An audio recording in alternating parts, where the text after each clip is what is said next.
Salut tout le monde, j'espère que vous allez super bien aujourd'hui.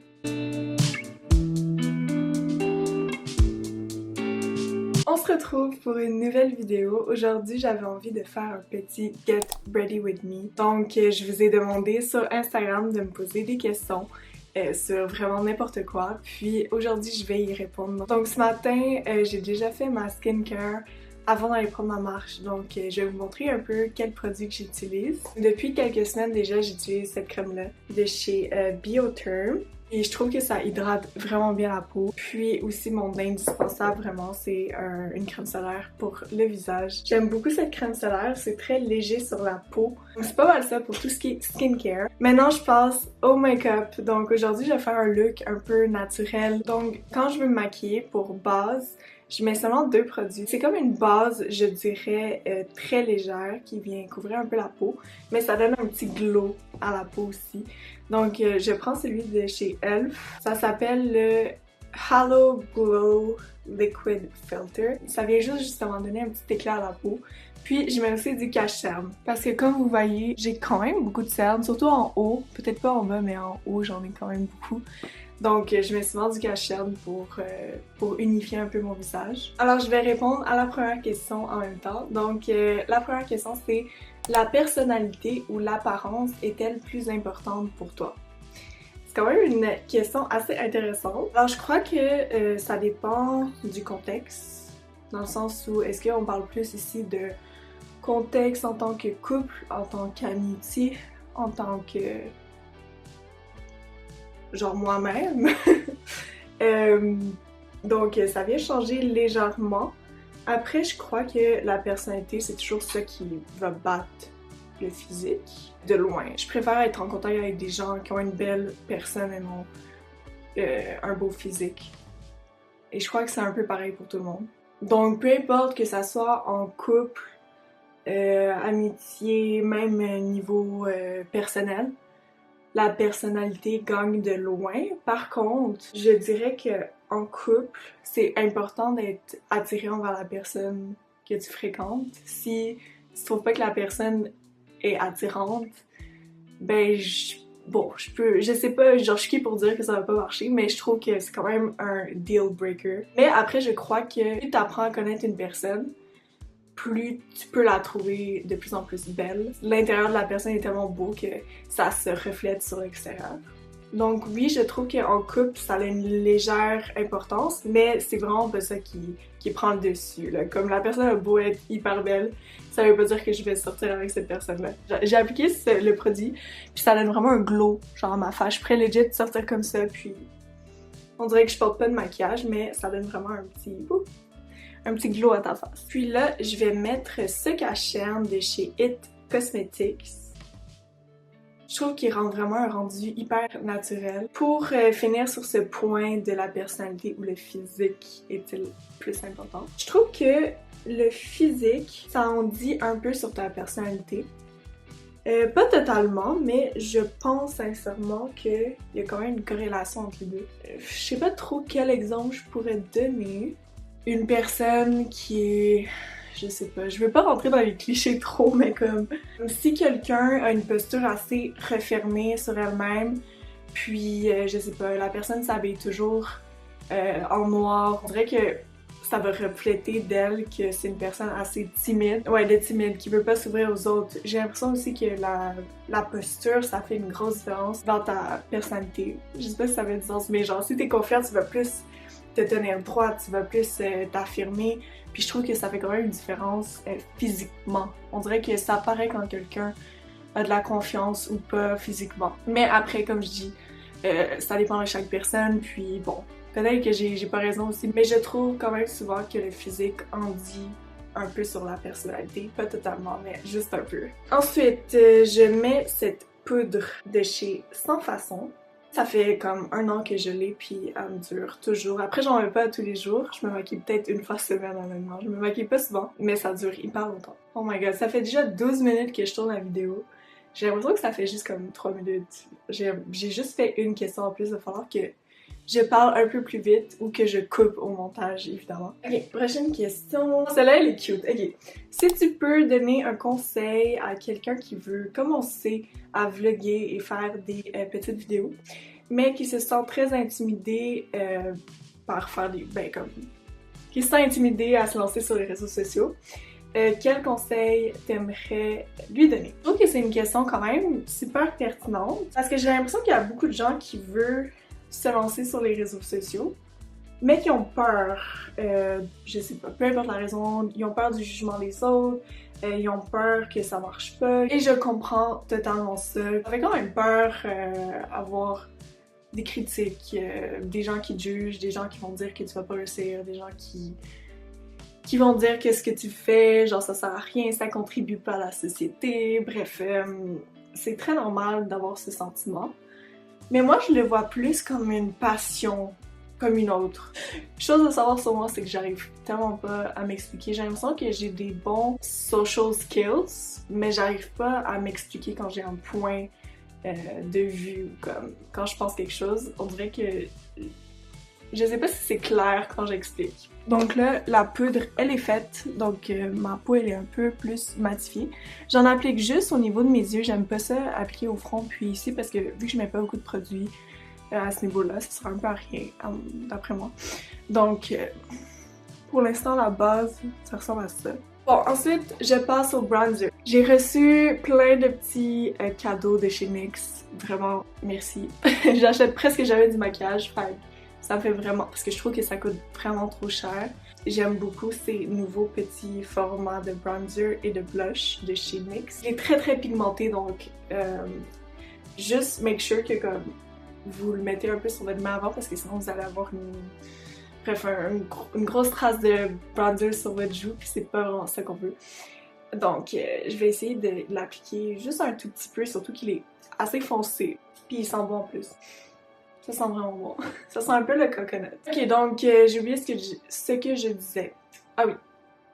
Je disais que je trouve que tout ce qui est vlog, création de contenu, je trouve que c'est un peu comme n'importe quelle passion, au sens où pourquoi nous on aurait peur de se lancer sur les réseaux sociaux puis de créer du contenu, mais que quelqu'un, je sais pas, qui a une autre passion comme courir ou jouer du piano ou bref, n'importe quoi, littéralement n'importe quoi. Pour ça, on considère que c'est normal, que c'est une passion normale, alors que tout ce qui est création de contenu, on dirait que souvent ce que j'entends c'est ils cherchent l'attention, je sais pas, ils font juste ça pour avoir des abonnés ou whatever, mais c'est pas forcément ça je trouve, c'est plus vraiment, pour moi c'est une passion puis c'est une nouvelle passion, c'est pour ça que c'est pas encore accepté forcément dans notre société, puis ça l'est de plus en plus, j'ai l'impression que c'est de plus en plus accepté. Ce genre de passion et de travail parce que ça devient aussi un travail tout dépendant tes revenus avec ça. Il faut que je me concentre pour l'appliquer. Oh! Ok, j'avais pas vu sur la caméra à quel point c'était si pire. Ok, tu vois là c'est mieux. Je l'ai...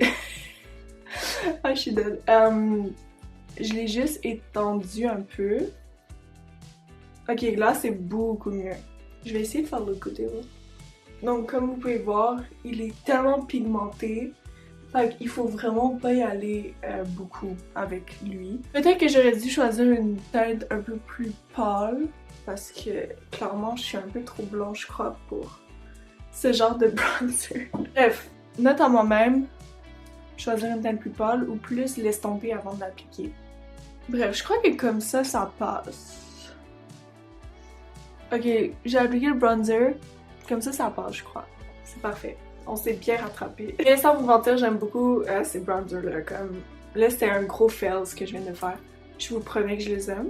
Puis que ça fait longtemps que je l'utilise, mais normalement, j'utilise une teinte un peu plus pâle. Donc, je voulais essayer un nouveau. Mais bon, j'aurais dû peut-être un peu moins en mettre. Donc, avant de mettre mon blush et tout, je vais juste finir de répondre à la question, sinon je vais jamais y répondre. C'est ça que je disais, c'est que j'ai l'impression que c'est de plus en plus accepté de nos jours. Les personnes vont de moins en moins juger ça, honnêtement. Même les gens vont souvent t'encourager. Les gens en général aiment ça quand quelqu'un a une passion puis qu'il la pousse jusqu'au bout.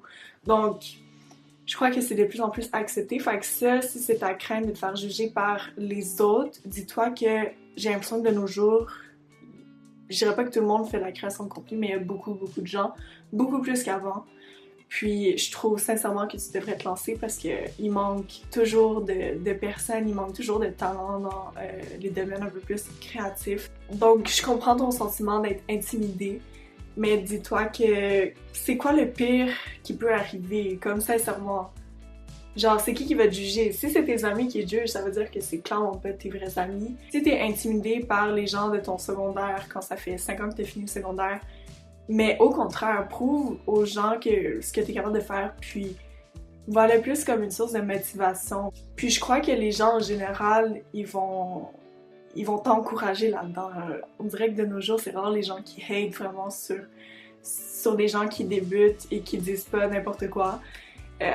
Donc, peu importe ta passion, si c'est la mode, si c'est la beauté, si c'est le sport, si c'est le développement personnel, si c'est le gaming, vraiment n'importe quoi, juste vas-y à fond. Puis on s'en fout littéralement du regard des autres. Fais-le pour toi, tu vis pour toi. Parce qu'on a juste une vie, techniquement. Bon, ma carte mémoire, elle était pleine parce que je parle trop littéralement. Je crois que ça fait 30 minutes que je parle.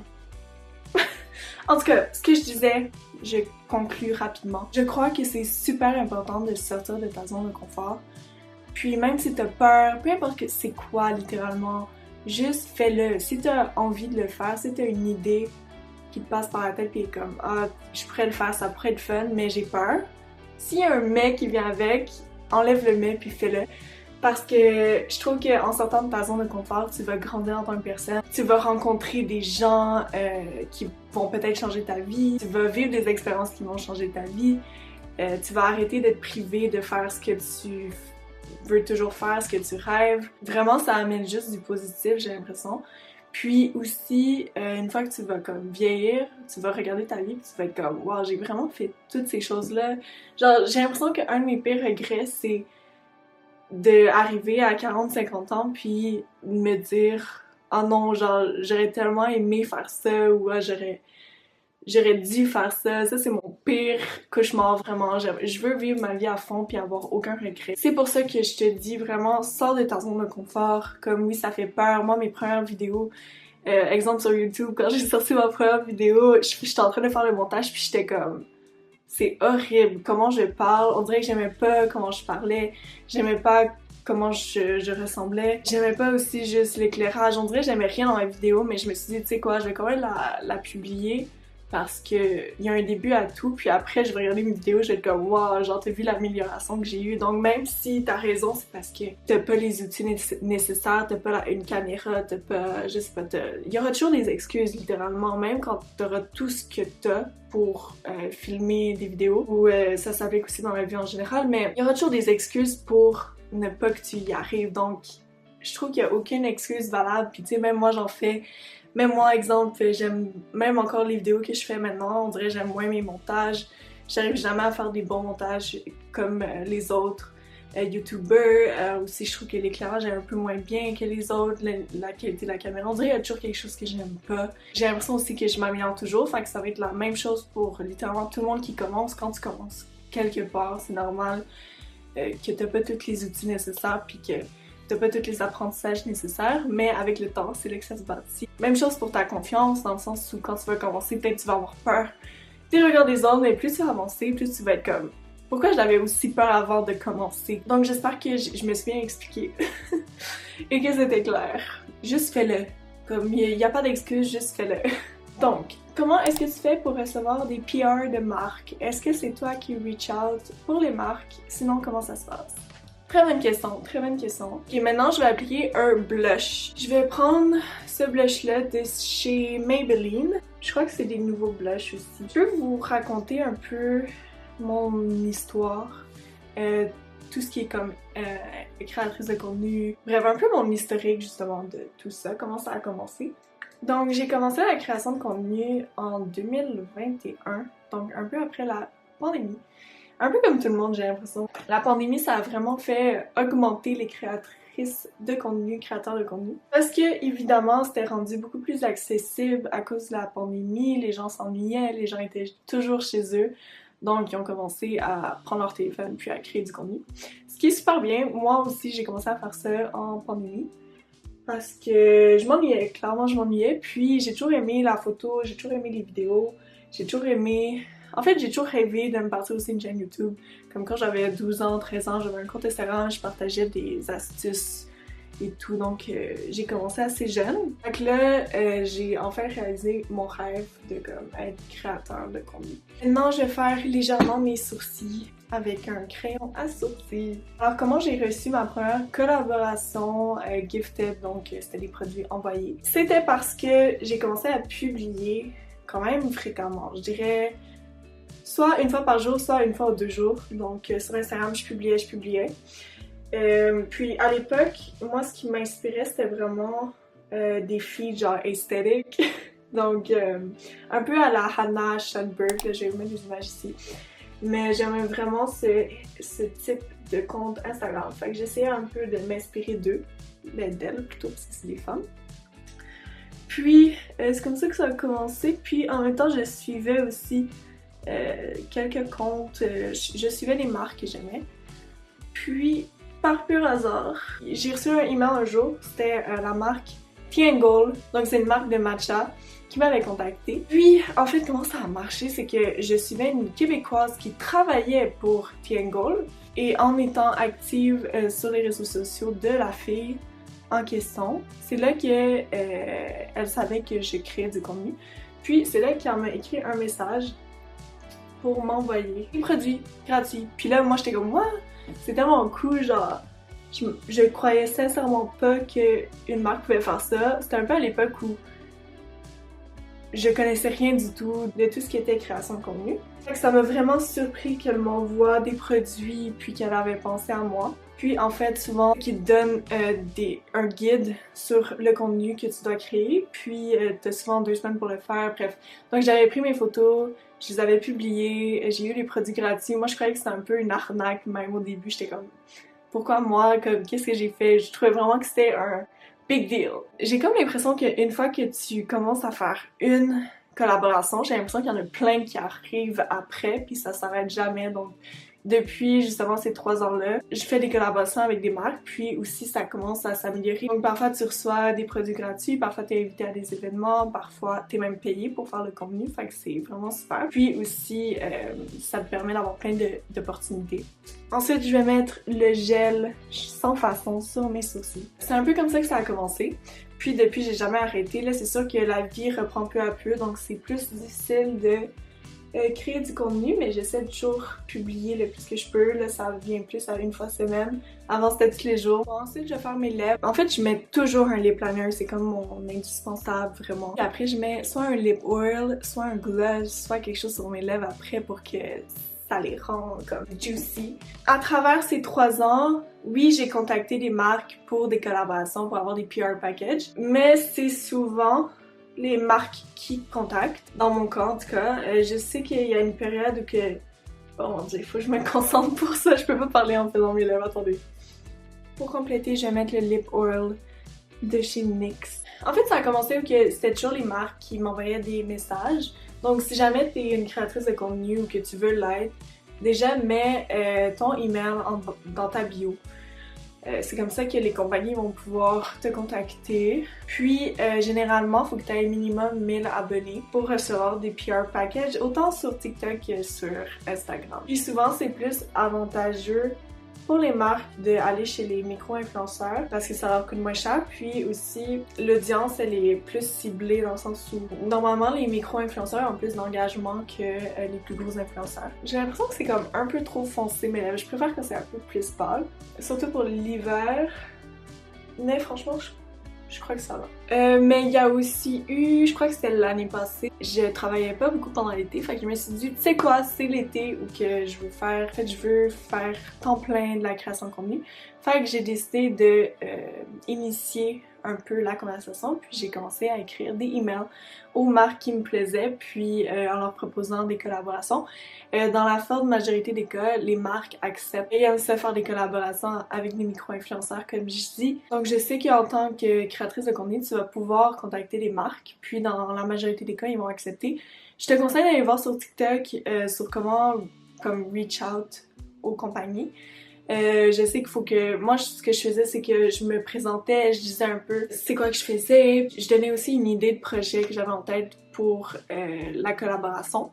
Puis aussi, j'envoyais mon media kit si je savais que la compagnie avait un budget un peu plus élevé par rapport à tout ce qui est PR et tout. Oui, parfois ça m'est arrivé d'être payée pour faire du contenu grâce à ça, donc n'hésitez pas à faire aussi un media kit où justement c'est écrit toutes vos statistiques. C'est comme un peu un portfolio de créateurs de contenu, fait que je vous conseille de faire ça si jamais c'est pas déjà fait puis vous voulez vous lancer là-dedans. Mais sinon, en règle générale, surtout maintenant vu que je suis à l'école, j'ai un peu moins de temps, je crée moins de contenu comparé à avant bien sûr. Mais sinon, comment ça se passe? Mais c'est ça, normalement c'est eux qui t'écrivent par email. Faut faire attention aussi aux faux emails, donc des compagnies un peu... En fait, des arnaques, mais parfois c'est difficile à remarquer.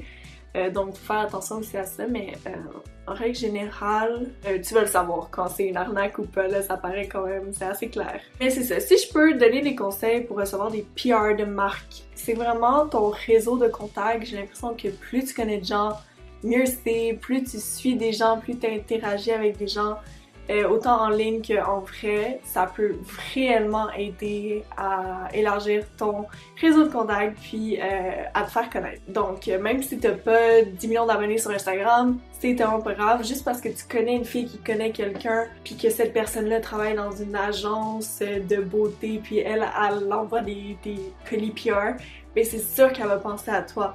Comme moi cet été, j'ai fait un stage en marketing d'influence, puis une partie de mon stage, c'était de rechercher des influenceurs. Donc si par exemple, moi je suis en train de chercher des influenceurs, ben plus t'es présent sur les plateformes, plus tu commentes des photos des gens, plus ces personnes-là vont avoir de la chance de te voir puis d'observer ton compte. Et si ça marche un peu avec les valeurs de la marque puis avec un peu l'esthétique de la marque, il y a de fortes chances qu'ils vont te proposer une collaboration si ça fit, s'il y a un fit. Donc c'est pas mal ça, juste élargir ton réseau de contacts. Donc le network, c'est super important. Et je trouve aussi que faire du contenu de qualité versus la quantité, ça a vraiment une grosse différence. Si tu fais vraiment des belles photos, tu t'appliques sur ton contenu, il y a plus de chances qu'une marque t'appelle, ben pas qui t'appelle, mais qui t'écrive un email, que quelqu'un qui garoche son contenu, puis qu'on voit qu'il y a pas vraiment de cohérence, puis qu'il y a quelque chose qui cloche dans le contenu. C'est sûr qu'il faut vraiment faire attention à l'esthétique, puis à comment tu te présentes, puis comment ton compte est présenté aussi. Donc ça aussi, c'est vraiment des facteurs qui peuvent influencer si une marque t'écrit ou pas, ou si toi, s'ils vont accepter une collaboration avec toi. Donc c'est juste des petits points à prendre en compte. Mais je crois que je vais arrêter la vidéo pour aujourd'hui. Il y avait d'autres questions, mais je parle trop, puis je trouve que c'est quand même des sujets assez intéressants. Fait que j'ai pas envie de couper beaucoup de choses, mais j'ai pas envie non plus que la vidéo dure 40 minutes. Donc on va s'arrêter là, on va peut-être en faire un autre, pourquoi pas. Moi j'ai full aimé ce concept-là, vous me direz si vous en voulez plus. Puis comme vous voyez, je me maquille très légèrement quand même. Je mets pas beaucoup de choses sur ma face, déjà parce que je ne sais pas vraiment trop comment me maquiller, mais aussi parce que j'aime beaucoup plus des looks qui sont naturels qu'un peu trop chargés. Donc c'est un peu ça mon make-up habituel lorsque je vais prendre des photos, si je sors au restaurant. C'est pas mal ça que je fais, mais comme je dis, je me maquille peut-être une fois par semaine, pas plus que ça honnêtement. Mais c'est ça, j'espère que vous avez apprécié la vidéo, n'hésitez pas à liker, me donner un petit commentaire si ça me ferait trop plaisir, et aussi à vous abonner si vous avez aimé la vidéo. Et on se retrouve la semaine prochaine pour une nouvelle vidéo. Bye!